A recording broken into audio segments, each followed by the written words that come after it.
तस्मै श्री गुरवे नमः। एक बार प्रेम से बोले श्री गुरुदेव भगवान की। ओम वंदो गणपति शिव गिरा महावीर बजरंग, विघ्न रहित पूर्ण करो श्री सत्यनारायण व्रत कथा प्रसंग। ओम नारायणं नमस्कृत्य नरं चैव नरोत्तमम्, देवीं सरस्वतीं व्यासं ततो जयमुदीरयेत्। ओम जय भव्य भारतवर्ष की, राधा रमण श्री कृष्ण की। सब लोग बोलो प्रेम से जय हो सनातन धर्म की। ओम कोटि मारतंड सो प्रचंड है प्रकाश अंग, रत्न दीप्तवान शीस मुकुट ललाम है। सोहे शंख चक्र गदा पद्मचारी बाहुन में, वामयोर इंदिरा विराजे बरबाम है। पीत विशन विशाल गात नील जलजात के समान मृदु श्याम है। देव जपे अर्धर्म और काम मोक्ष, ऐसे सत्य नारायण भगवान को प्रणाम है प्रणाम है। एक बार प्रेम से बोले श्री सत्य नारायण भगवान की। ओम एकदा नैमि सारणे ऋषया सौनकादया, पापु चुम्नया सर्वे सूतम पौर्णालिकम खलु। एकदा नैमि सारणे, एक समय की बात है कि नैमि सारण के पावन तट पर 88,000 ऋषि बैठ करके मन में विचार कर रहे थे कि त्रेता का गमन होने वाला है, कलयुग का आगमन होने वाला है। ऐसे घोर कलयुग में लोगों की जो प्रवृत्ति होगी वो पापमय हो जाएगी। नैमि सारण के पावन तट पर 88,000 ऋषि आपस में वार्ता कर ही रहे थे, तब तक वहीं पर आगमन श्री सूत जी महाराज जी का हो गया। जैसे ही 88,000 ऋषियों ने सूत जी को देखा तो अपनी वार्ता को बंद कर दिया और खड़े होकर के सूत जी के चरणों में माथा टेका। किस प्रकार? बोले बिछुरत एक प्राण हरि लेहि। देखो, जब हम अर्थात हम लोगों को, हम आपको एक व्यक्ति मिलता है तो ऐसा लगता है इसका हमसे वियोग ही ना हो। माना कि बिछुरत एक प्राण हरि लेहि और मिलत एक दारुण दुख देहि। एक व्यक्ति होता है कि हम आपसे वियोग ही ना हो, और एक व्यक्ति वो होता है कि जितनी जल्दी हमारे सामने से दूर हो जाए। आज उस समय जैसे ही सूत जी का आगमन नैमि सारण के पावन तट पर हुआ तो ऋषियों ने अपनी वार्ता को बंद कर दिया और खड़े होकर के जाकर के सूत जी के चरणों में माथा टेका, प्रणाम किया और कहा कि हे सूत जी महाराज, हम लोग शोक सागर में डूब रहे थे कि कराल कलयुग निकट आ रहा है। इस युग में प्राणियों की रक्षा किस प्रकार से होगी, धर्म कैसे सुरक्षित रह सकेगा। आज सूत जी ने 88,000 ऋषियों की वार्ता को बड़े ध्यान से सुना और बताना प्रारंभ किया। हे ऋषियों, अगर तुम जानना चाहते हो कि धर्म किस प्रकार सुरक्षित रह सकेगा, ऐसा कोई उपाय, तो बड़े ध्यान से सुनो। क्यों? जब तक तुम अपने मन को सावधान नहीं करोगे तब तक हमारा उत्तर तुम्हारे समझ में आने वाला नहीं है। आज उस समय सूत जी महाराज जी पावन कथा में बताते हैं कि सूत जी ने 88,000 ऋषियों के मन को सावधान करवाया। किस प्रकार? सावधान कर मन पुनि शंकर, लागे काहन कथा अति सुंदर।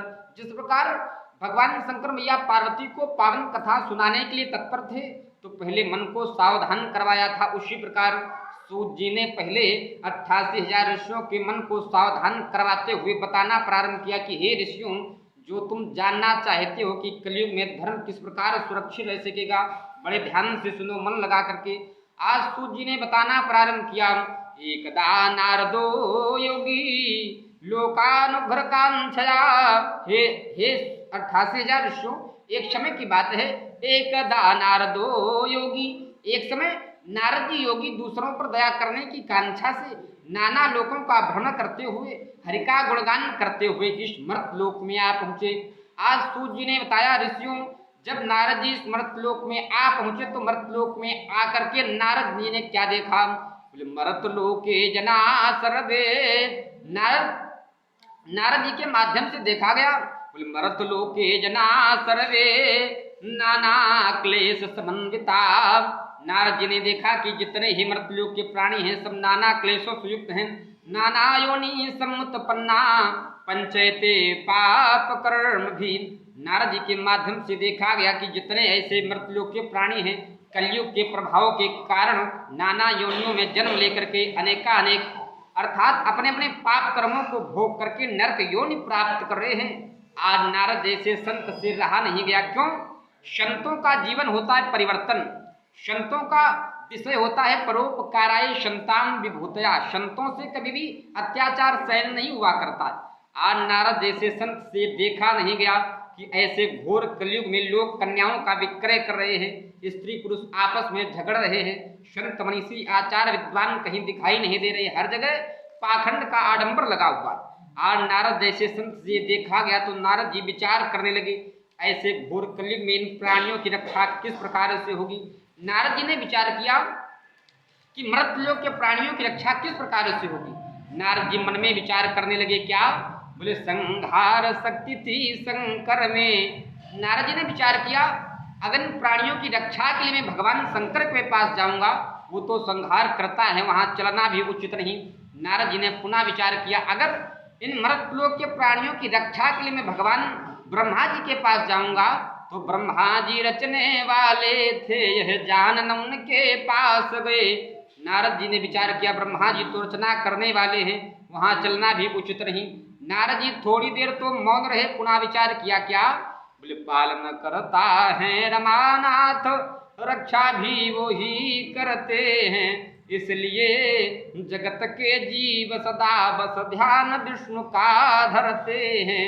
ये सोच कर नारद जी गए विष्णु के धाम, और स्वागत को सादर उठे कमलापति भगवान। आज जैसे ही मृतलोक के प्राणियों की रक्षा का मन में प्रश्न करते हुए आज नारद जी वैकुंठ के द्वार पर जा पहुंचे। आज जैसे ही सत्यनारायण भगवान विष्णु भगवान ने देखा, अकारण ही हमारे द्वार पर वैकुंठ के द्वार पर नारद जी का आगमन।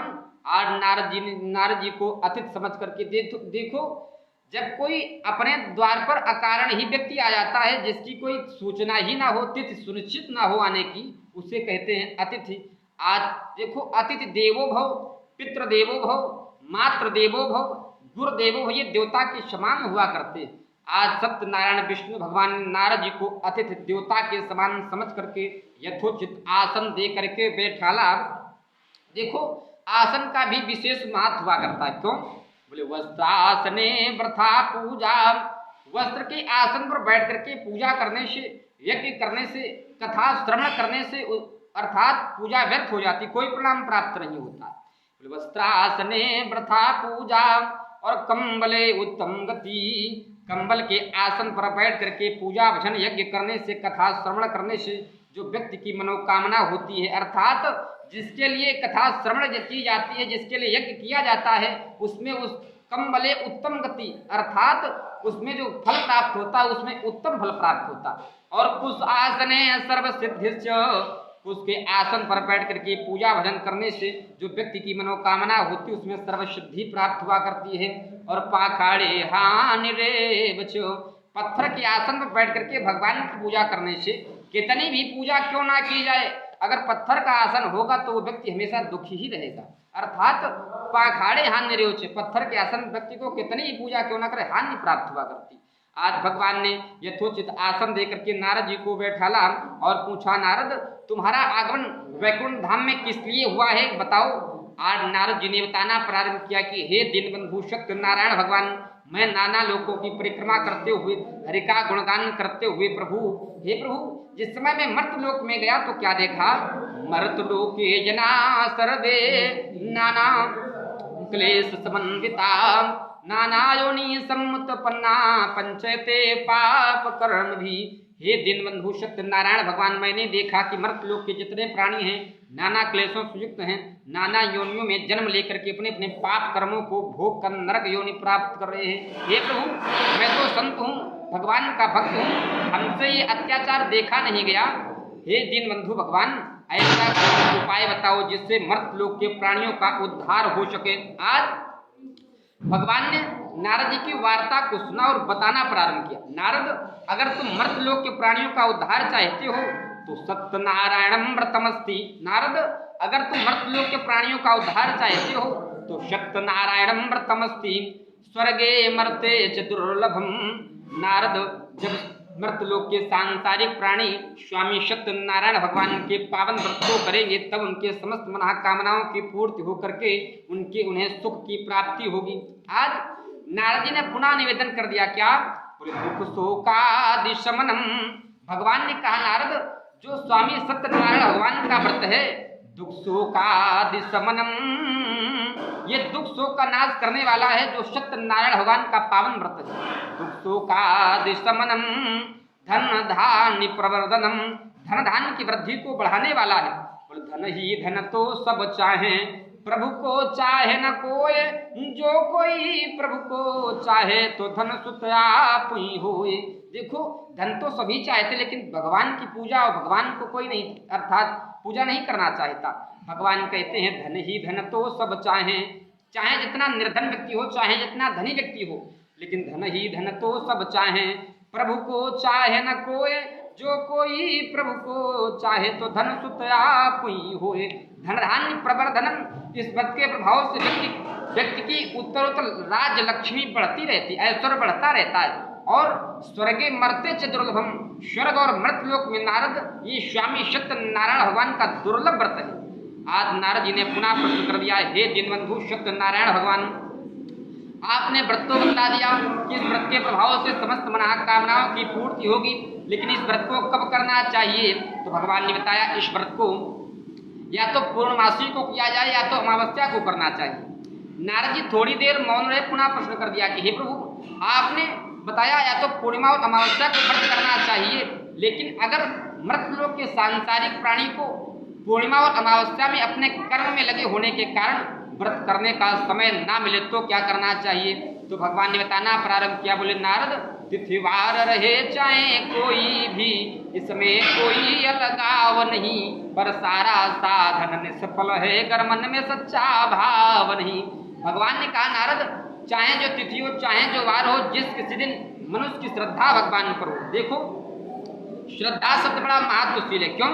श्रद्धा बिना धर्म नहीं होई, अर्थात धर्म करते समय भगवान के चरणों के प्रति श्रद्धा अवश्य होनी चाहिए, और जहाँ श्रद्धा नहीं होती उस धर्म का कोई परिणाम प्राप्त नहीं होता।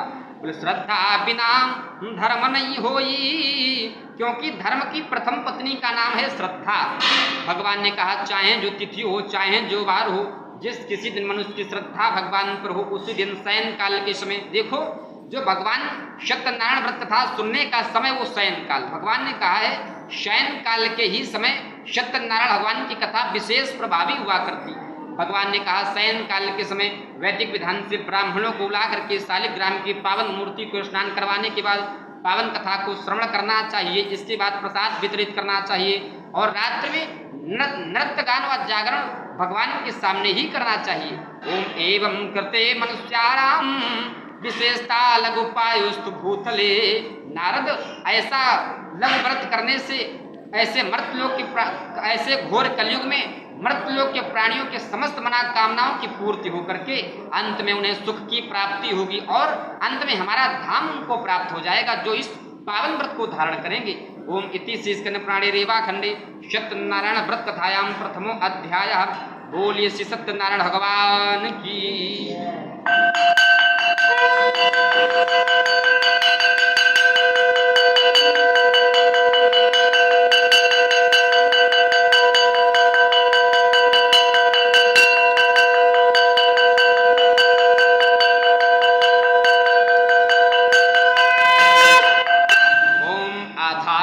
संप्रवक्ष्यामि कृतेन पुरा दुज कश्चित काशीपुरे रंभे हयाशी विप्रो अति निर्धना। आज नारद जी ने पुनः हाथ जोड़ करके निवेदन कर दिया कि हे दीन बंधु दीन भगवान, हे सत्यनारायण भगवान, आपने व्रत भी बतलाया, तिथि भी बतलाई, वार भी बतलाया, समय भी बतलाया और फल भी बतलाया, लेकिन मैं प्रभु ये जानना चाहता हूँ इस व्रत को पहले किसने किया। आज भगवान ने बताना प्रारंभ किया, नारद अगर तुम जानना चाहते हो इस व्रत को पहले किसने किया तो ध्यान से सुनो। भगवान ने कहा कश्चित काशीपुरे रंभे हयासी विप्रो अति निर्धना। भगवान ने कहा नारद, एक काशीपुर नामक नगरी में बड़े गरीब ब्राह्मण निवास किया करते थे जिनका नाम था सतानंद। ब्राह्मण गरीब जरूर थे, लेकिन जो उनकी आत्मा थी वो धर्म से संग्रहित थी। धर्म से संग्रहित होने के कारण भगवान उस ब्राह्मण पर प्रसन्न हो गए और एक दंडी सन्यासी का भेष बनाकर जाकर के पूछा, अरे ब्राह्मण तुम्हारा नाम क्या है? तो बताया, बोले सतानंद है नाम, किंतु आनंद कभी नहीं पाया है। भोजन पाने की कांक्षा में मन कोमल तरु कुमलाया है। हे दंडी सन्यासी, हमारा नाम तो शतानंद है, किंतु मैं भिक्षा के लिए दर दर भ्रमण किया करता हूँ और भिक्षा मांग करके अपना उदर पोषण करता हूँ। आज दंडी सन्यासी भगवान ने कहा, हे सतानंद ब्राह्मण, अगर तुम अपनी भिक्षा से निवृत्त पाना चाहते हो, तुम ऐश्वर्य पाना चाहते हो, तो तुम स्वामी सत्यनारायण भगवान का पावन व्रत करो, तुम्हारी सारे दुखों की निवृत्ति हो जाएगी। आज जैसे ही सतानंद ब्राह्मण ने दंडी सन्यासी के माध्यम से व्रत सुना तो मन में कामना की, आज भिक्षा मांगने से जो भी प्राप्त होगा उससे मैं स्वामी सत्यनारायण भगवान का पावन व्रत ही करूँगा। देखो, भगवान कहते हैं जो हमारी ओर बढ़ता है तो हम उसकी ओर बढ़ते हैं। भगवान कहते हैं जो मुझी में भाव रख कर लेता है मेरी शरण, तो उसके और मेरे बीच का एक रहता तार है। बोले सत्य नाम कड़ुआ लगे, मीठा लागे दाम, और दुविधा में दो गए माया मिली न राम। व्यर्थ जाय तन धन सभी, व्यर्थ जाय तन धन सभी, व्यर्थ जाए घर द्वार, और व्यर्थ न जाता है कभी नारायण का नाम। आज उस समय शतानंद ब्राह्मण ने मन में कामना की, भिक्षा मांगने से जो भी प्राप्त होगा उस समय स्वामी सत्यनारायण भगवान का पावन व्रत करूंगा। आज भगवान कहते हैं जो हमारी ओर बढ़ता है तुम उसकी ओर तत्काल बढ़ा करते हैं। आज देवताओं के योग के माध्यम से शतानंद जी को प्रतिदिन से अधिक भिक्षा प्राप्त हुई। आज शयन काल के समय शतानंद ब्राह्मण बाजार जाकर के पकी हुई भली अर्थात फली, घी, गेहूं, दूध आज सभी चीजें एकत्र करके शयन काल के समय बंधु बांधवों को बुलाकर अर्थात वैदिक विधान से आचार्यों को बुलाकर आज पावन शालिग्राम की मूर्ति को स्नान करवाने के बाद पावन कथा को श्रवण किया और अंत में प्रसाद ग्रहण किया और प्रसाद वितरित किया। रात्रि में नृत्य गान व जागरण भगवान के सामने ही किया और इस व्रत के प्रभाव से यही सतानंद बड़े गरीब ब्राह्मण थे, इनके यहाँ खूब ऐश्वर्य बढ़ गया और ब्राह्मणों में श्रेष्ठ हो गए। तब से यही सतानंद ब्राह्मण हर पूर्णिमा और अमावस्या स्वामी सत्यनारायण भगवान का पावन उत्तम व्रत करने लगे। एक समय की बात है, यही सतानंद ब्राह्मण अपने धन और ऐश्वर्य के साथ पूर्णमासी के समय स्वामी सत्यनारायण भगवान का पावन व्रत कर रहे थे। इतने में एक लकड़हारा इनके द्वार पर आ पहुंचा। लकड़ी का गट्ठर सर पर रखा हुआ था और जल की मांग की। जब कोई अंदर से नहीं आया तो लकड़हारे ने लकड़ी का गट्ठर नीचे रख और सतानंद जी के घर में प्रवेश किया। अंदर जाकर के देखा, अरे जो एक समय बड़े गरीब ब्राह्मण थे आज इतने बड़े भवन के स्वामी हैं और पूजन कर रहे हैं। आज लकड़हारे ने वहीं पर बैठ करके भगवान की पावन कथा को सुना और अंत में प्रसाद ग्रहण किया और सतानंद ब्राह्मण से पूछा, तुम तो बड़े गरीब ब्राह्मण थे, तुम तो भिक्षा मांग करके उदर पोषण करते थे, अरे ब्राह्मण ये सब तुम्हें कैसे प्राप्त हो गया? आज ब्राह्मण ने क्या कहा, ये तो अरे लकड़हारा ये तो समय की बात है। बोले एक दिन कृष्णचंद्र ये मथुरा से भागी गए और एक दिन कंस को पछाड़ दिया क्षण में, ये समय की बात है। आज सतानंद जी ने कहा, लकड़हारा ये तो समय की बात है कि मैं भिक्षा मांगता था। एक दिन कृष्णचंद्र मथुरा से भाग गए, ये भी समय था, और एक दिन कंस को पछाड़ दिया क्षण में। एक दिन रावण ने ये 10 दिशाएं जीत ली और एक दिन 10 शीश कटे पड़े रण में, और एक दिन पार्थ ने भारत को जीत लियो और एक दिन भिल्लन ने लूट लियो वन में। आज उसमें शतानंद ब्राह्मण ने कहा, वो भी हमारा समय था, ये समय की बात है। हे लकड़हारा हमारा समय बंदा, ये भगवान सत्यनारायण की कृपा से सब मुझे ऐश्वर्य प्राप्त हो गया है। आज उस समय लकड़हारे ने भी मन में कामना की और जलपान किया।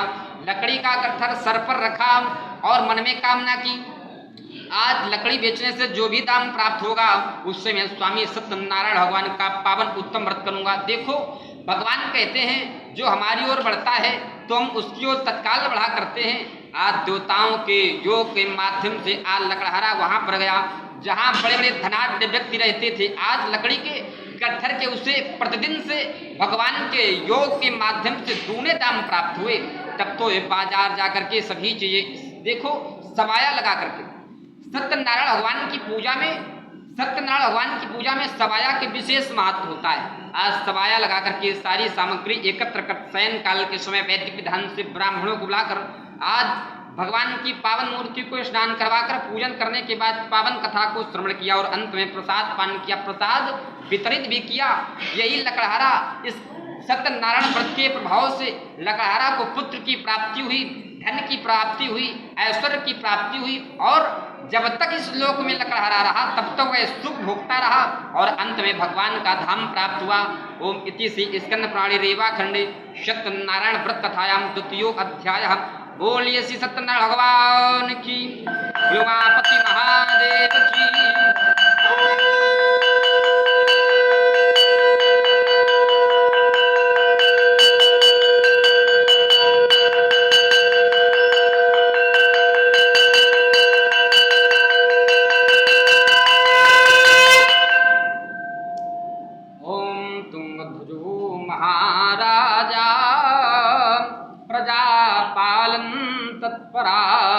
जितेन्द्रिया सत्यवादी देवालयम नगरम ययु।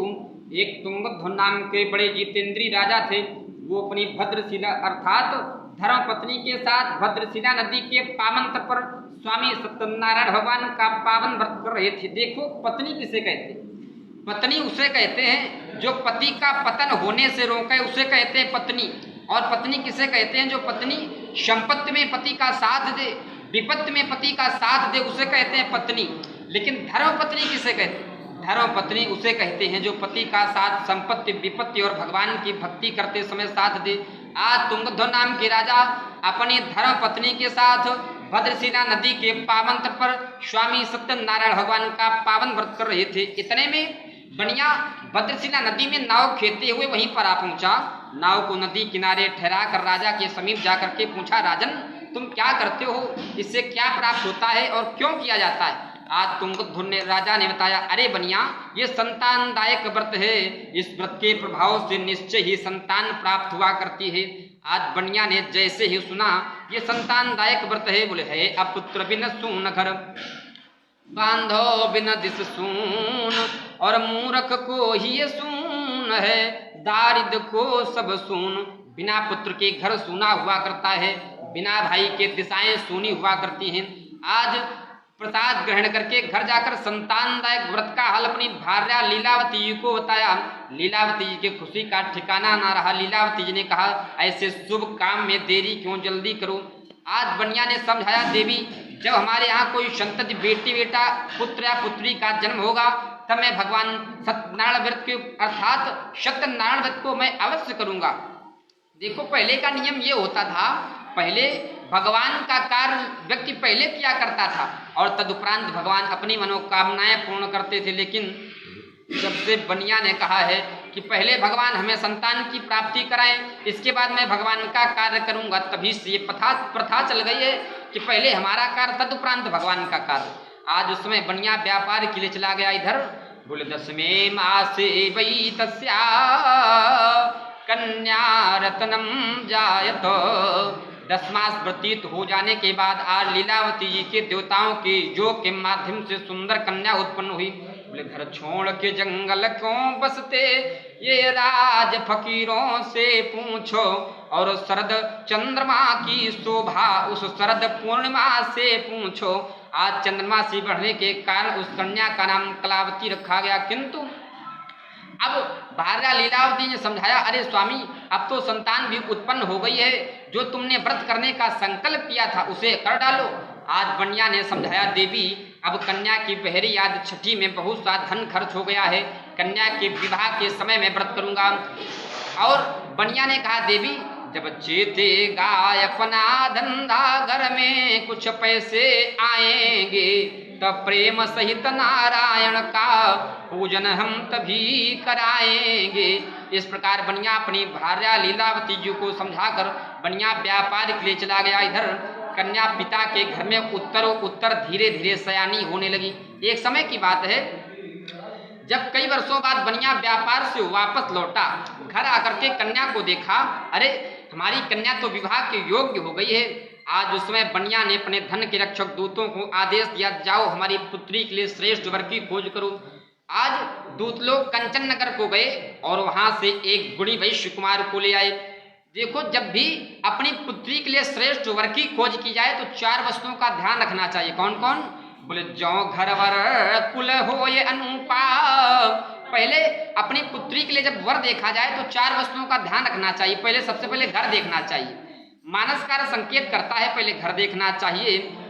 बोले, जौ घर वर, फिर वर देखना चाहिए, फिर कुल देखना चाहिए। अगर तीनों चीजें सुरक्षित हैं, जौ घर वर कुल हो ये अनुपा, तो करिय विवाह सुता अनुरूपा। आज उस समय जब धन के रक्षक दूत लोग कंचन नगर से एक गुणी वैश्य कुमार को ले आए, आज उस गुणी वैश्य कुमार के साथ बनिया ने अपनी कलावती कन्या का पाणी ग्रहण संस्कार अर्थात विवाह कर दिया। किंतु बोले, जिसने बेटी जाई ही नहीं, वो बेटी के दुख क्या जाने। जिस पैर विवाही गई न हो, वो पीर पराई क्या जाने। बेटी को सब कुछ दे दो पर फिर भी संतोष नहीं होता। बेटी की प्रथम विदाई पर हर हृदय यहाँ रोते देखा। जिसने की बेटी विदा नहीं, वो दुख विदा का क्या जाने। जिस पैर विवाही गई न हो, वो पीर पराई क्या जाने। और बेटी की ममता माँ के बिन संसार भला ये क्या जाने। देखो, पुत्री के घर में जब अर्थात पिता के घर में जब पुत्री का जन्म होता है तो पिता सोचता है हमारे घर में लक्ष्मी का आगमन हुआ है। लेकिन जब पुत्री जब विवाह के योग्य हो जाती है तो पिता के मस्तिष्क में चिंता प्रवेश कर जाती है। बोले, किसको देंगे कैसे देंगे, ये निस दिन रोज सताती चिंता। किसको देंगे कैसे देंगे, यह निस दिन रोज सताती चिंता। चिंता से चतुराई घटे घटे बुद्धि अरु ज्ञान। चिंता बड़ी अभागिनी, चिंता चिता समान। आज उसमें उस गुणी वैश्य कुमार के साथ बनिया ने अपनी कलावती कन्या का पाणी ग्रहण संस्कार अर्थात विवाह कर दिया। किंतु दुर्भाग्यवश कन्या के विवाह के समय भी भगवान का उत्तम व्रत करना भूल गया। भगवान ने कहा, अरे बनिया, अगर तू हमारी पूजा से बार बार बहिर्मुख हुए हो, जाओ बनिया, तुझे महादारुण दुख की प्राप्ति होगी। भगवान कहते हैं, मेरा स्वभाव ही ऐसा है। भगवान कहते हैं, बोले, मेरा स्वभाव ही ऐसा है, पहले समझाता हूँ सबको। भगवान कहते हैं, पहले मैं व्यक्ति को एन केन प्रकारेण साम दाम दंड भेद से समझाने का प्रयास क्या करता हूँ, और जब व्यक्ति के समझ में नहीं आता है तो तत्काल दंड दे देता हूँ, क्षण भर को क्षमा नहीं करता। आज भगवान ने कहा, बनिया, अगर तू हमारी पूजा से बार बार बहिर्मुख हुए हो, तुमने हमारा पूजन नहीं किया है, जाओ बनिया, तुझे महादारुण दुख की प्राप्ति होगी। आज उस समय अर्थात बनिया अपने दामाद को साथ लेकर के चंद्रकेतु राजा के नगर में व्यापार कर रहा था। आज भगवान ने माया को आदेश दिया, माया के माध्यम से जो मायावी चोरों को बना करके आज राजा के धन को अर्थात राज्य का लूटा हुआ धन वहीं पर रखवा दिया जहां दोनों ससुर दामाद व्यापार कर रहे थे। आज भगवान के माया के बने हुए मायावी चोर अदृश्य हो गए। जिस समय राजा के राजदूत दौड़ते आए और देखा, अरे इन बनियों के पास राज्य का लूटा हुआ धन रखा है, उन्हीं को चोर समझ करके आज राजा के समीप ले जाया गया।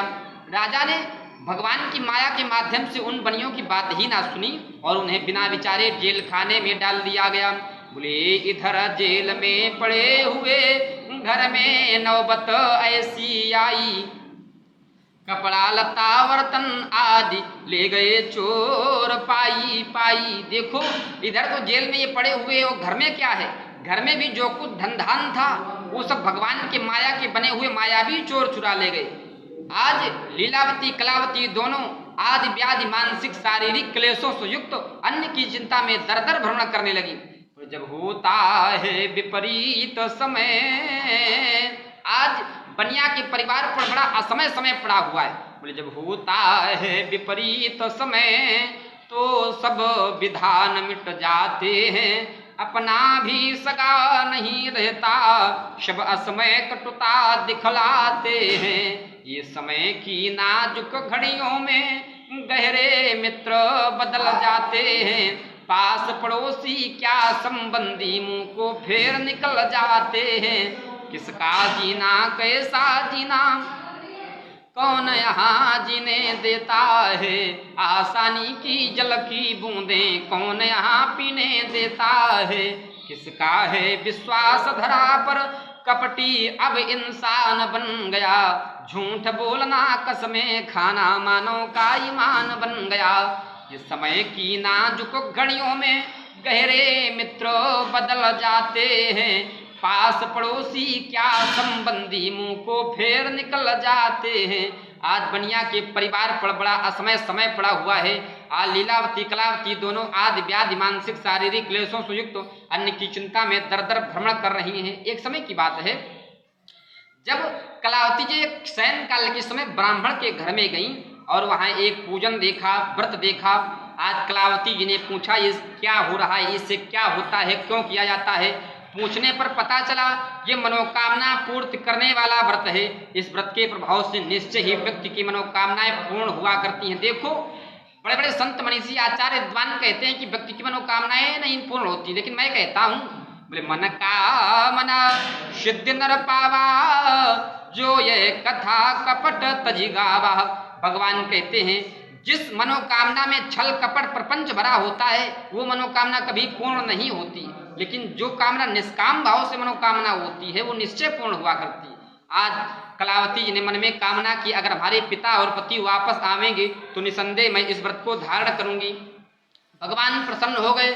चलो पिता के माध्यम से हमारा व्रत पूजन नहीं किया गया, पुत्री के माध्यम से हमारा व्रत पूजन किया जाएगा। भगवान रात्रि काल में जाकर के चंद्रकेतु राजा को सपना दिया, अरे राजन जो तुम्हारे कारागार में वैश्यबंदी पड़े हुए हैं, सवेरा होते ही उन्हें जेल से मुक्त कर दो। अगर ऐसा नहीं करोगे तो राजन अर्थात राजपुत्र धन समेत तुम्हें नष्ट कर दूंगा।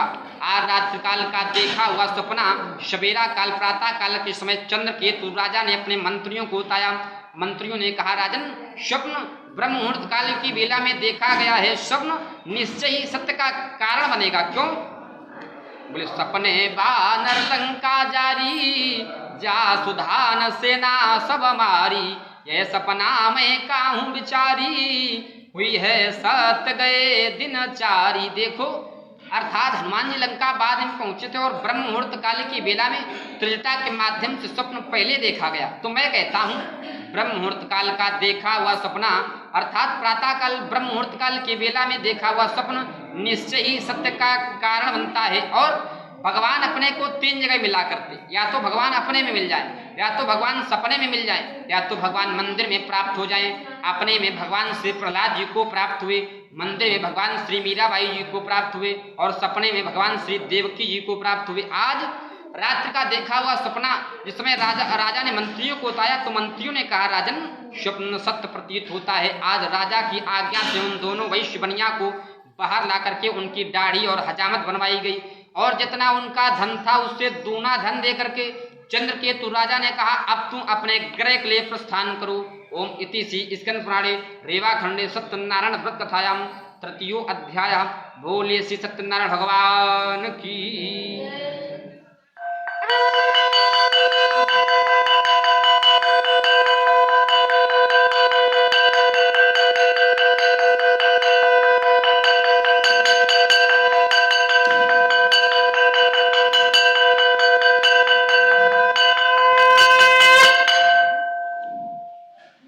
एकदासी विशालायाम चत्वारिशो अम्मला सत्संगर्थम समायाता दादुस्तत्र नारदम।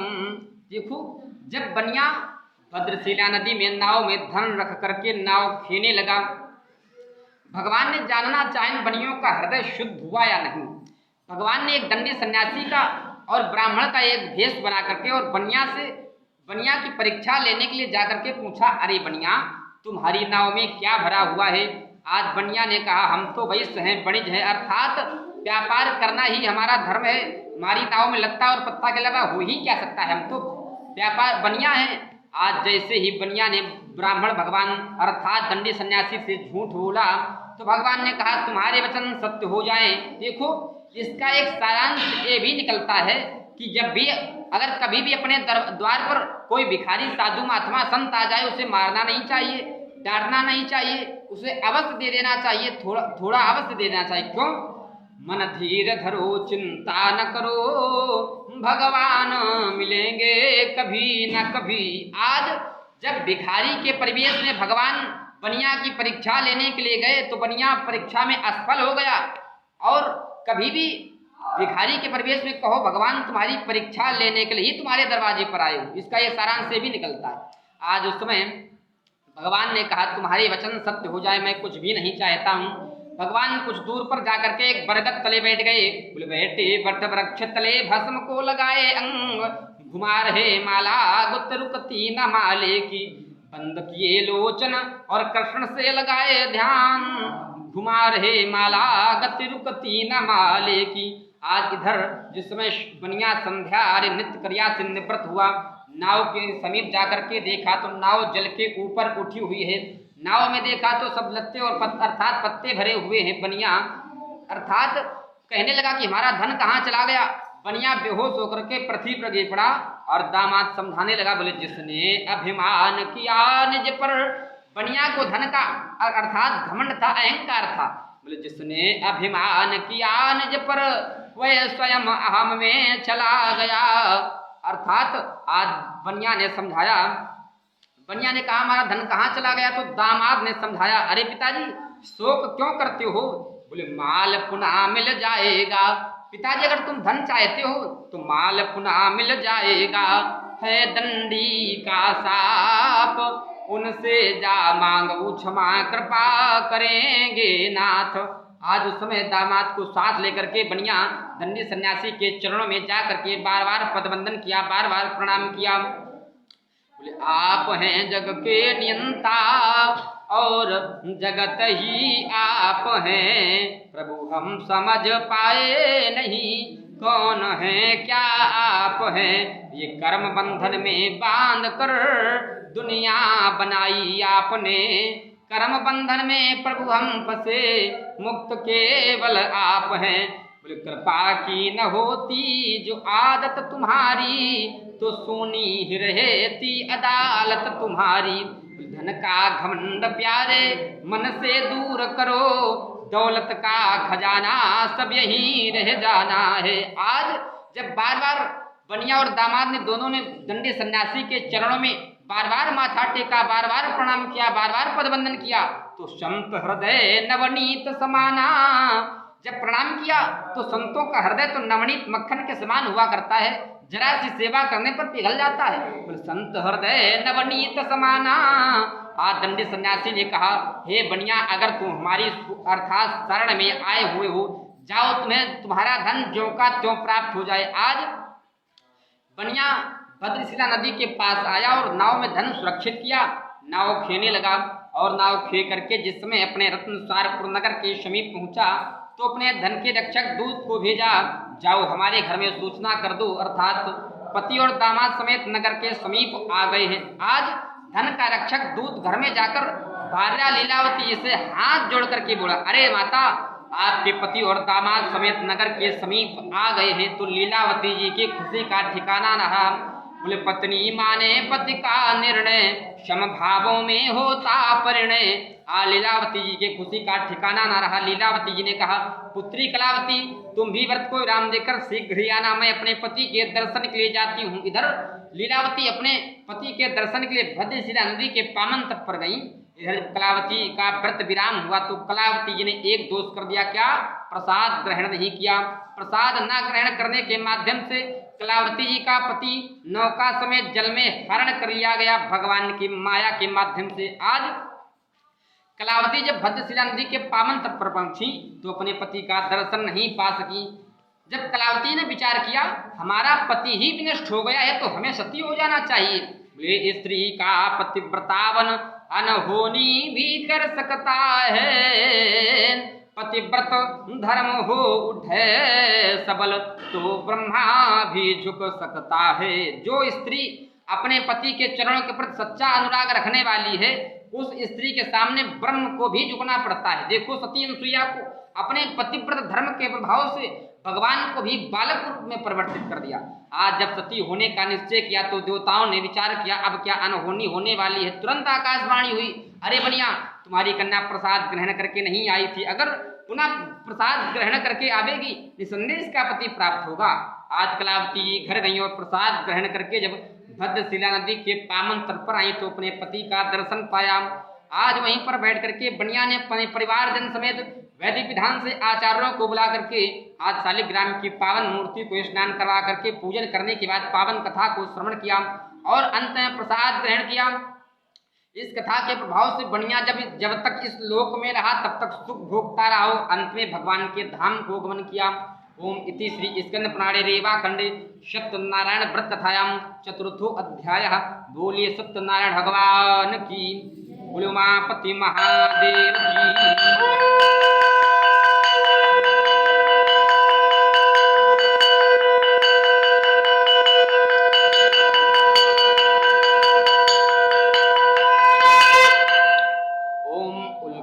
मुखो महाराजा प्रजापालन तत्परा जितेंद्रिया सत्यवादी। एक उल्कामुख नाम के बड़े जितेंद्रीय राजा थे। जितेंद्रिया सत्यवादी, सत्य बोलने वाले थे। देखो भगवान कहते हैं हमारा भक्त वही हो सकता है। एक धनाढ्य व्यक्ति सोचता है भगवान के भक्त हम हैं। एक संत मनीषी आचार्य विद्वान सोचते हैं कि भगवान के भक्त हम हैं। एक निर्धन व्यक्ति सोचता है कि भगवान के भक्त हम हैं। लेकिन ध्यान दें हर एक व्यक्ति भगवान का भक्त नहीं हो सकता। भगवान क्या कहते, बोले सत्य जिसके दिल में है सच्चा प्रभु का भक्त है। उस भक्त पर भगवान की सीधी नजर हर भक्त है। झूठा आदमी कभी प्रभु भक्त बन सकता नहीं। चाहे जितनी बैठ कर माला घुमावे वो कहीं।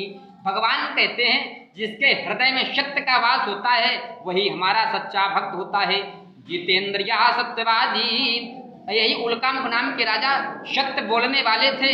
जितेंद्रिया सत्यवादी देवालयम नगरम ययु, मंदिरों में जाकर इतना दान देते थे कि ब्राह्मण लोग संतुष्ट हो जाया करते थे। एक समय की बात है, देखो राजा कहते किसे, रंजनम क्रोध सा राजा, रजोगुण में फंसा हुआ जीव ही राजा है। या प्रजा नाम पालेत सा राजा, जो प्रजा का पालन अच्छी तरह करे उसे राजा कहते हैं।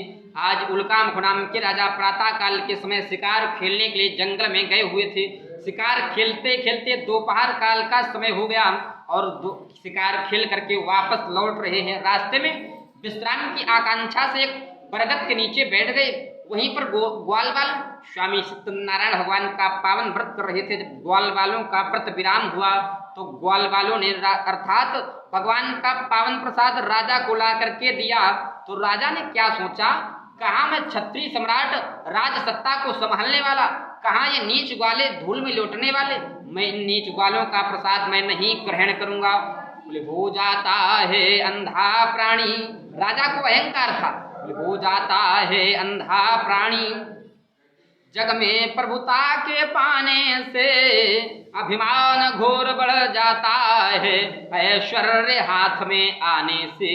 ऊंची पदवी पा करके जो औरों को तुच्छ समझता है तो एक दिवस इतना गिरता कि नीचे तक पता न चलता है। राजा को अहंकार था, राजा ने प्रसाद का अनादर कर दिया। देखो राजा जब प्रसाद का अनादर करके घर गया, प्रसाद त्याग देने के राजा के 100 पुत्र मर्त को प्राप्त हो गए।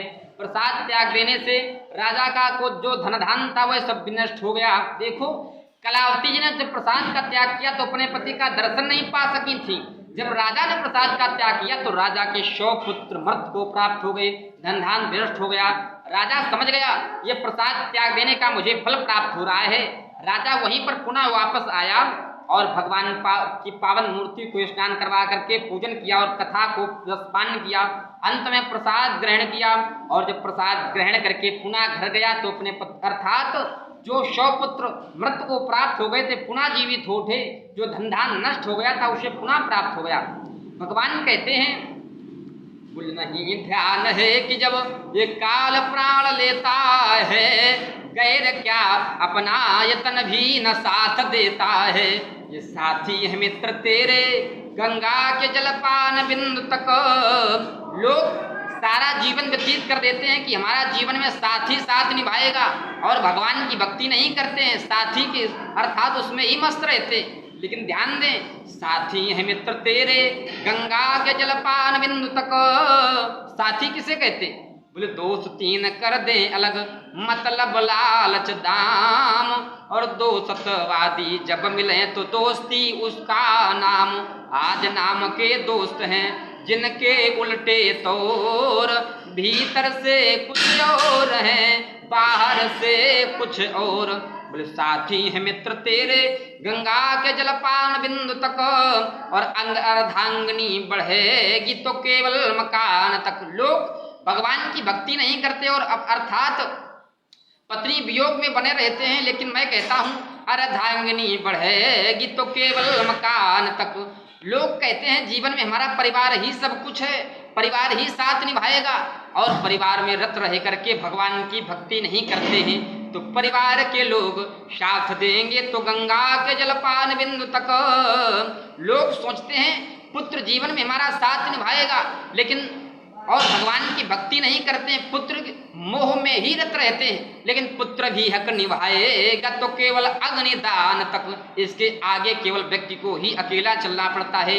ज्ञान ना रहेगा न कोई ज्ञानी रहेगा यहाँ, और राज ना रहेंगे न कोई राजधानी रह जाएगी। हम भी ना रहेंगे और तुम भी ना रहोगे इस वसुधा पर, कहने को केवल कहानी रह जाएगी। तो इसलिए मैं कहता हूँ जो देवताओं को भी ये मानव शरीर दुर्लभ है, अर्थात देवताओं को जो मानव शरीर दुर्लभ है, देवता भी कहा करते हैं एक बार मानव शरीर धारण करने का अवसर प्राप्त हो जाए जिससे हमारा देवत्व छूट जाए और हमें मोक्ष की प्राप्ति हो जाए। जो देवताओं को भी दुर्लभ मानव शरीर है, जो बड़े हम लोगों को बड़े भाग्य से प्राप्त हुआ है, तो क्यों ना हम मानव शरीर पा करके भगवान की भक्ति करें, भगवान का यजन करें, भगवान का भजन करें, भगवान की तप करें। बोले वह जीवन क्या जिस जीवन में, वह जीवन क्या जिस जीवन में हम जीवन को मुक्त बना न सके, वह जीवन क्या जिस जीवन को हम सदपथ को अपना न सके। अर्थात बिना भगवान की भक्ति के जीवन व्यर्थ होता है, क्योंकि अगर वैसे तो विद्यार्थी की 3 ही परीक्षाएं हुआ करती, त्रैमासिक, अर्धवार्षिक और वार्षिक, लेकिन व्यक्ति की कितनी परीक्षाएं होती? 4,84,000 परीक्षाएं सफल करने के बाद तब एक मानव शरीर प्राप्त होता है। 4,84,000 परीक्षाएं जो योनियां हैं, ये व्यक्ति की परीक्षाएं हुआ करती हैं। जब ये परीक्षाएं पूर्ण हो जाती हैं तब एक मानव शरीर अर्थात व्यक्ति को दिया जाता है। जो ये दुर्लभ है मानव शरीर, तो क्यों ना हम भगवान की भक्ति करें। देखो भगवान कहते हैं, भगवान अपनी सूचना भेजा करते हैं। कैसे? बोले बाल सिर के हुए धवले। भगवान अपनी पहली सूचना भेजते हैं, बोले बाल सिर के हुए धवले। भगवान सोचते हैं कि व्यक्ति के बाल सफेद हो जाएंगे, शायद सांसारिक प्राणी संसार से प्रयोजन कम रखेगा, हमारा भजन प्रारंभ कर दे। भगवान की ये पहली सूचना है। भगवान दूसरी सूचना भेजते हैं, बोले कर्ण से सुनाई पड़े ऊंचा। भगवान सोचते हैं कि कानों से कम सुनाई देगा, संसार की बातें कम सुनेगा, शायद सांसारिक प्राणी हमारा भजन प्रारंभ कर दे। लेकिन आजकल के चतुर मानव ने उसका भी निर्माण कर लिया। भगवान का भजन नहीं करना चाहता, लेकिन निर्माण कर लिया। भगवान तीसरी सूचना भेजते हैं, बोले सफेदी आंख पर छाई। भगवान सोचते हैं कि अर्थात आंखों से कम दिखाई देगा तो व्यक्ति संसार का दर्शन कम करेगा, शायद संसार का दर्शन जब नहीं होगा तो हमारा भजन प्रारंभ कर दे। लेकिन आजकल के चतुर मानव ने उसका भी निर्माण करके भगवान की तीसरी सूचना को निरस्त कर दिया। मानव भगवान का भजन नहीं करना चाहता। भगवान चौथी सूचना भेजते हैं, बोले दंत हिलना भी जारी है। भगवान सोचते हैं दांतों का हिलना डुलना होगा, शायद भोजन में कुछ व्यवधान होगा, शायद हमारा भजन प्रारंभ कर दे। लेकिन आजकल के चतुर मानव ने उसका भी निर्माण कर लिया। भगवान का मानव भजन नहीं करना चाहता, मानव बड़ा चतुर है। इसलिए मैं कहता हूँ जो देवताओं को भी दुर्लभ मानव शरीर है, तो क्यों ना हम भगवान की भक्ति करें। अगर ये जीवन ऐसे ही चला गया तो पुनरपि मरणम पुनरपि जन्मम, बार बार 4,84,000 योनियों में भ्रमण करना पड़ेगा। तो भगवान की भक्ति करके देखो, जो इस कथा को श्रद्धा भाव से कहता है, इस कथा को श्रद्धा भाव से सुनता है, देखो बड़े बड़े संत मनीषी आचार्य विद्वान कहा करते हैं कि मैंने ना जाने कितनी कथाएं सुन डाली अपने जीवन में, ये शब्द प्रयोग करते हैं। लेकिन ध्यान दें, कथा कोई सुनने का विषय नहीं है, कथा है धारण करने का विषय। कथा को सुन करके अपने जीवन में धारण करना चाहिए, अपने जीवन आचरणों में उतारना चाहिए। बोले गिर पर गिरते जो गिरे तो मरे एक ही बार, जो चरित्र गिरते गिरे तो बिगड़े जन्म 1000। अगर व्यक्ति ऊंचाई से गिरता है तो एक जन्म ही विनाश होता है, और अगर व्यक्ति चरित्र से गिर जाता है तो उसके साथ तो 1000 जन्म बिगड़ जाते हैं। तो इसलिए मैं कहता हूँ कथा कोई सुनने का विषय नहीं है, कथा है धारण करने का विषय। धनात् धर्मा तथा सुखम, कथा को अपने जीवन में सुन करके अपने जीवन में धारण करना चाहिए, अपने जीवन में उतारना चाहिए। कथा के माध्यम से व्यक्ति का अज्ञान समाप्त होता है, ज्ञान अर्थात ज्ञान की प्राप्ति होती है। कथा के माध्यम से, कथा करवाने से परमात्मा प्रसन्न होता है और उस पर उसकी समस्त मनोकामनाएं पूर्ण होती हैं। और कथा के माध्यम से व्यक्ति के हृदय अंतःकरण में जो संशय रूपी पक्षी बैठा है उसे उड़ाने का कार्य करती है कथा। कथा धारण करने का विषय है। जो लोग जो आंखों से देख नहीं सकता, केवल भगवान की कथा श्रद्धा भाव से सुन लेता है, या जो कानों से सुन नहीं सकता, केवल सत्यनारायण भगवान के पूजन को आंखों से देख लेता है, उसके समस्त पाप विनष्ट हो जाते, अर्थात उसके समस्त पाप नष्ट हो जाया करते हैं। जेल खाने में पड़ा हुआ व्यक्ति इस कथा के प्रभाव से जेल से मुक्त हो जाता है, और जिसको संतान नहीं होती है, इस व्रत के प्रभाव से संतान भी प्राप्त हो जाती है। ये संतानदायक व्रत है और डरपों का डर छूट जाता है इस व्रत के प्रभाव से। आज भगवान उस समय महाराज जी पावन कथा में बताते हैं, सूत जी ने बताना प्रारंभ किया, हे 88,000 ऋषियों, हमने तुमको सारा वृत्तांत बताया, अब तुम क्या सुनना चाहते हो। आज महाराज जी पावन कथा में बताते हैं, उस समय 88,000 ऋषियों ने कहा कि हे सूत जी महाराज, इस कथा में जो निकले हैं उनके दूसरे जन्म का हाल सुनाओ। आज भगवान ने बताना प्रारंभ किया, क्या जो इस कथा में अर्थात सतानंद नाम के ब्राह्मण निकले, वे दूसरे जन्म में सुदामा हो करके श्री कृष्ण की भक्ति करके वैकुंठ धाम प्राप्त किया। और जो इस कथा में तुंगध्वर नाम के राजा निकले, वे दूसरे जन्म में महाराज दशरथ हुए और रंगनाथ भगवान का पूजन करके वैकुंठ प्राप्त किया। और जो इस कथा में बनिया और दामाद और लीलावती जी निकली, वे दूसरे जन्म में बनिया जो था वो मोरध्वज राजा बना, और जो दामाद था उसका पुत्र बना, और लीलावती उसकी पत्नी बनी। और यही मोरध्वज राजा अपने पति पत्नी दोनों अपने पुत्र का दाहिना अंग आरा से काटकर ब्राह्मण को दान में देकर ब्राह्मण भक्ति स्वीकार की। और जो इस कथा में उल्कामुख नाम के राजा निकले, वे दूसरे जन्म में स्वयं भूमन हुए, अपना जीवन ही भगवत भक्ति में विलीन कर दिया। देखो कथा सुनई जे बिनई प्रणामा, जो लोग कथा भगवान की पावन कथा को बिना प्रणाम करके सुनते हैं, कथा में जाते हैं और ऐसे ही बैठ करके सुनने लगते हैं, बोले कथा सुनई जे बिनई प्रणामा, कथा को जो भगवान की बिना प्रणाम करके सुनता है उसे अगले जन्म में अर्थात अर्जुन वृक्ष योनि प्राप्त होती है, उसे वृक्ष बनना पड़ता है। बोले कथा सुनत जे सोवत जानी, जो भगवान की कथा सुनते समय सोता है, शयन करता है, उसे अगले जन्म में सर्प योनि प्राप्त होती है। और कथा सुनत जे पीरा खाई, कथा कहते समय और कथा सुनते समय जो लोग गुटखा आदि का सेवन करते हैं उन्हें नरकों में मल भक्षण करना पड़ता है। आज इसी जगह विष्णु भगवान और नारद जी की वार्ता विराम हो गई। ओम इति श्री स्कंद पुराणे रेवाखंडे सत्यनारायण व्रत कथायाम पंचमो अध्यायः। बोलिए सत्यनारायण भगवान की, बोले उमापति महादेव की।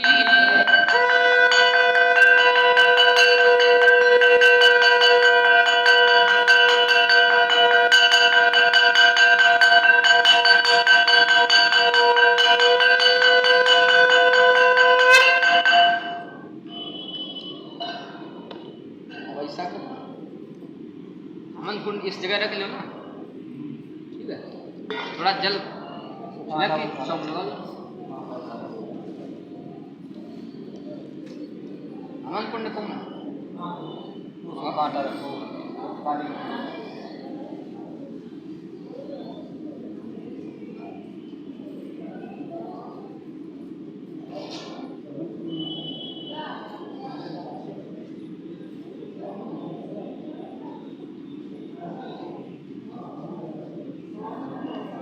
थोड़ा जल खींच लो है।